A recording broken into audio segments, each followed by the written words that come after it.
Better buckle up. What if the very system designed to save you was the reason you couldn't be saved? No worries. The team was very experienced.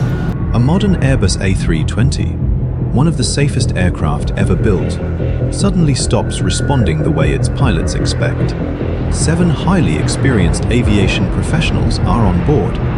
It's pitching up all the time. Does that seem right to you guys? Not a failure during the flight. Damn it!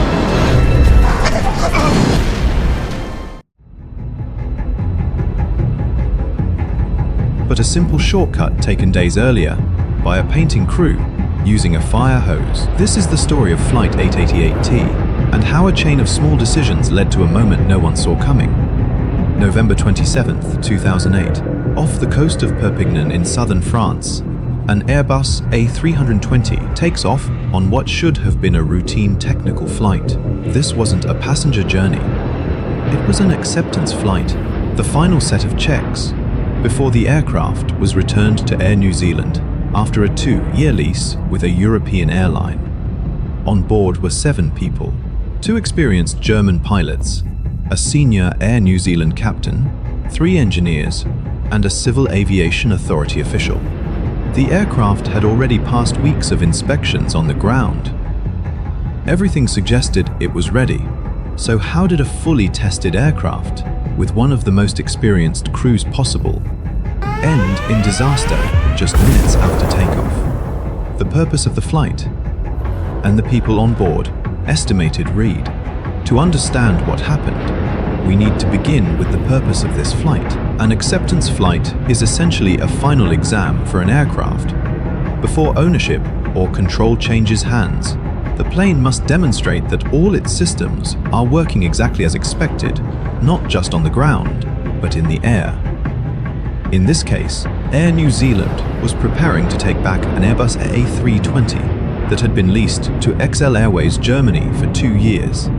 Before flying it halfway across the world, they needed to be certain everything was functioning perfectly. And to carry out that task, they assembled a highly experienced team. At the controls was Captain Norbert K.D. Pell, a pilot with more than 12,000 flight hours. He wasn't just experienced, he was a type rating instructor and examiner, and the head of air and ground operations at his airline.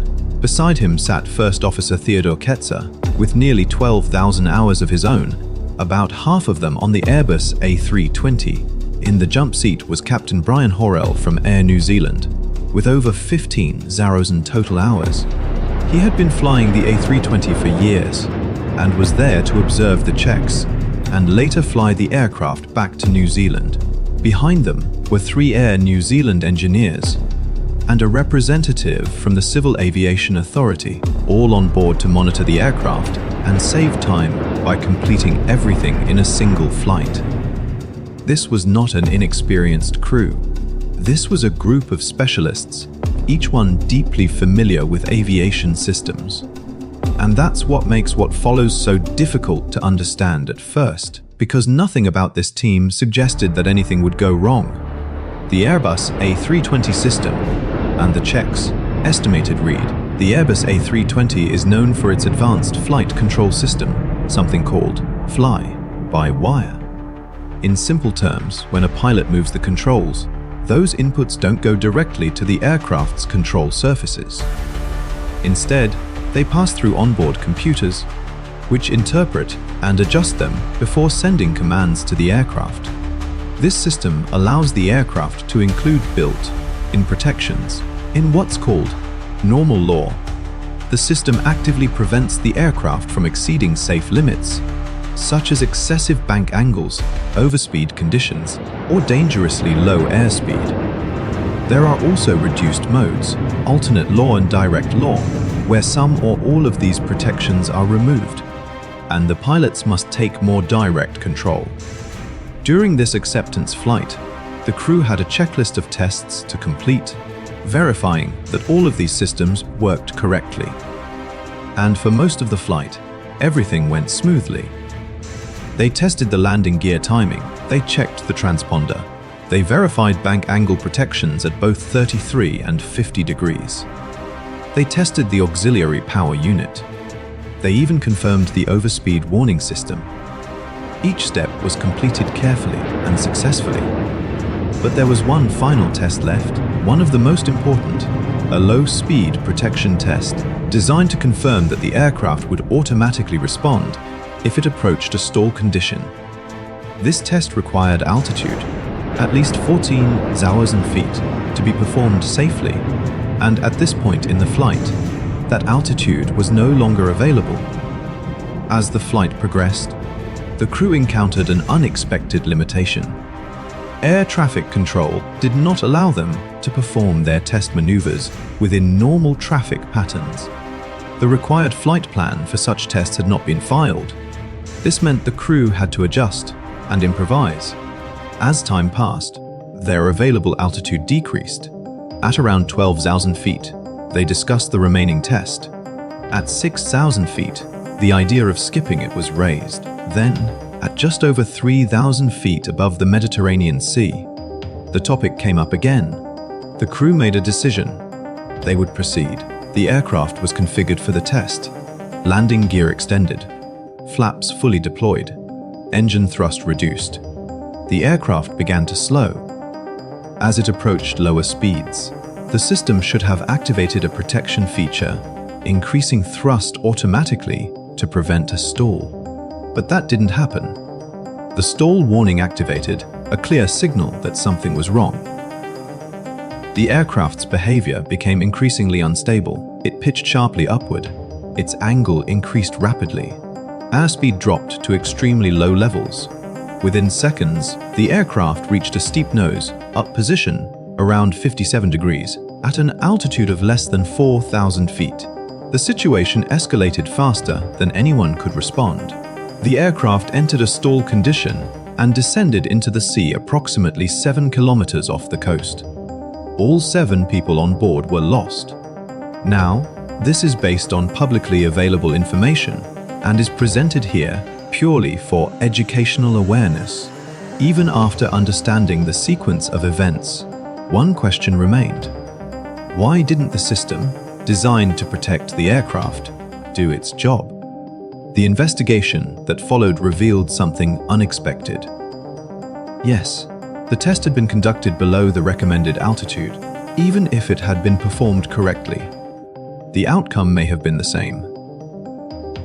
The real issue was hidden deep within the aircraft sensors.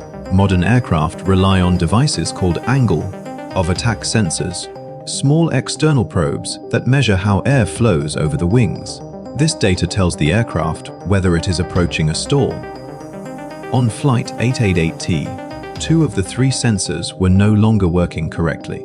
They had frozen. The cause traced back to maintenance work days earlier. During repainting, technicians used a high-pressure fire hose to clean the aircraft, instead of the recommended method using clean, dry cloths.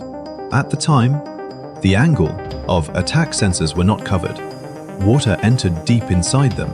Later, at high altitude where temperatures are extremely low, that water froze, locking the sensors in place. And here's where the system logic became critical. The aircraft's computers rely on multiple sensors and compare their readings. If one sensor disagrees with the others, it is ignored. In this case, 2 frozen sensors gave identical, but incorrect, readings. The one working sensor showed the real situation, but was rejected. As far as the aircraft was concerned, everything was normal. So when the aircraft slowed down, it didn't recognize the danger. The low-speed protection system never activated. Eventually, the system detected inconsistencies and shifted into a reduced control mode, known as direct law. At that point, the aircraft required manual input, including adjusting the stabilizer trim. A warning appeared. In the rapidly developing situation, it went unnoticed. The system had transitioned from fully protected to fully manual in seconds, and the crew had almost no time to adapt. Flight 888T reveals a layered story, not a single cause, but a combination of factors. A maintenance shortcut that allowed water into critical sensors. A system logic design that relied on agreement between sensors. even if that agreement was incorrect, and a series of in-flight decisions that brought the aircraft into a situation where those hidden issues became critical. Individually, none of these factors guaranteed a disaster. Together, they created one. In response, important changes were made. Non-revenue test flights now require clearly defined procedures and approved altitude limits.